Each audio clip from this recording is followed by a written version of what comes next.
పటాన్చెరు నియోజకవర్గ పరిధిలో నీలం మధు గారి నాయకత్వంలో కాటా శ్రీనివాస్ గౌడ్ గారు మరియు వేదిక మీద అలంకరించినటువంటి వివిధ స్థాయిల్లో ఉన్నటువంటి కాంగ్రెస్ నాయకులకు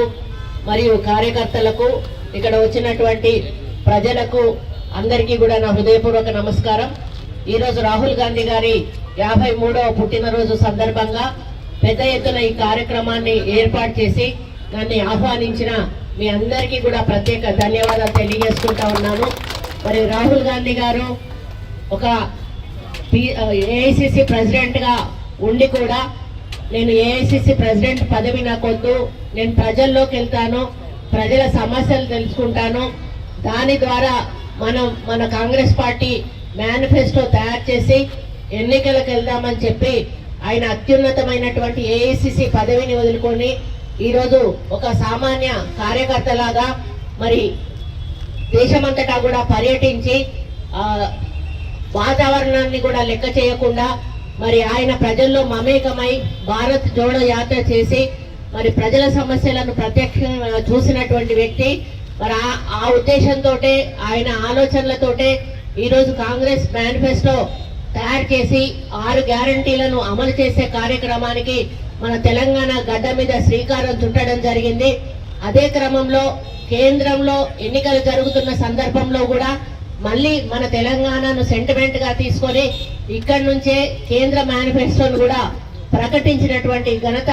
మరి మన రాహుల్ గాంధీ గారి అని చెప్పడం జరుగుతూ ఉంది। ఆ కుటుంబాలు త్యాగాల కుటుంబము, పదవులను ఆశించకుండా పనిచేసేటువంటి కుటుంబము। ఈ రోజు కూడా అందరూ కూడా అతన్ని ప్రధాన ప్రతిపక్ష నాయకుడిగా ఉండాలని ఇండియా కూటమి కోరినా కూడా లేదు నేను సామాన్య కార్యకర్త లాగానే పనిచేస్తాను కానీ నాకు ప్రతిపక్ష హోదా వద్దు, మీరెవరైనా సీనియర్ నాయకులు తీసుకోండి అని మరి ఆయన మరి సున్నితంగా తిరస్కరించినటువంటి విషయాన్ని కూడా ఈ సందర్భంగా గుర్తు చేస్తా ఉన్నాను। ఈరోజు ఎన్డీఏ ప్రభుత్వము మరి గత 2 సార్లు అధికారంలో ఉన్నా కూడా మరి మేము చేసిన పనులకు మాకు 400 సీట్లు వస్తాయని విర్రవీగిన ఎన్డీఏ ప్రభుత్వాన్ని కొమ్ములు వంచి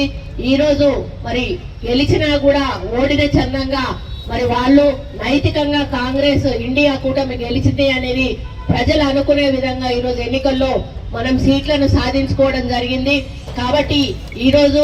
మరి టీ అంటే టీ అనే విధంగా మన నెంబర్ కూడా ఈరోజు పార్లమెంట్ లో ఉంది। కాబట్టి గతంలో లాగా ఎన్డీఏ కూటమి ఏ నిర్ణయాలు తీసుకున్నా కూడా మరి చూస్తూ ఊరుకునేటువంటి పరిస్థితి ఈరోజు పార్లమెంట్ లో లేదు। దాన్ని ఖచ్చితంగా అడ్డుకుని ప్రజలకు ఎక్కడ అన్యాయం జరిగినా కూడా నిలదీసి మరి ప్రజల పక్షాన పోరాడి మరి ప్రజలకు న్యాయం చేసే విధంగా మరి ఇండియా కూటమి రాహుల్ గాంధీ గారు, మరి సోనియా గాంధీ గారు, ప్రియాంక గాంధీ గారు, ఆ ఇండియా కూటమిలో ఉన్న ప్రతి ఒక్కరు కూడా ఈరోజు పనిచేస్తారని తెలియజేసుకుంటూ మరి ఇక్కడ తెలంగాణలో కూడా ఎంతో నమ్మకంతో విశ్వాసంతో గత 2 సార్లు ఉన్నటువంటి టిఆర్ఎస్ ప్రభుత్వాన్ని ఓడించి కాంగ్రెస్ ప్రభుత్వం వస్తేనే నిరుపేదలకు మేలు జరుగుతుంది అనేటువంటి ఒక లక్ష్యంతో 6 గ్యారంటీలు వస్తే మా కుటుంబాలు బాగుపడతాయి, మేము తలెత్తుకొని ఆత్మగౌరవంతో బతకొచ్చు అని చెప్పి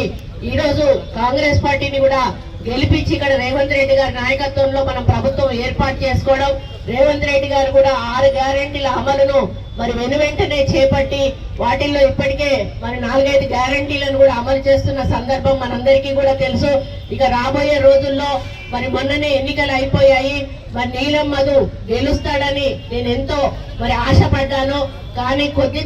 తేడాతో ఓడిపోయినా కూడా మధుకు ఒకటే చెప్పాను, ఓడిపోయినా అని చెప్పి ప్రజలకు దూరంగా ఉండొద్దు, నువ్వు ప్రజల్లోనే ఉండాలి, వచ్చేసారి ప్రజలు భారీ మెజారిటీతో నిన్ను గెలిపిస్తారు తప్పకుండా అని చెప్పాను। మరి నీలం మధు కూడా అదే పద్ధతిలో కొనసాగుతా ఉన్నాడు।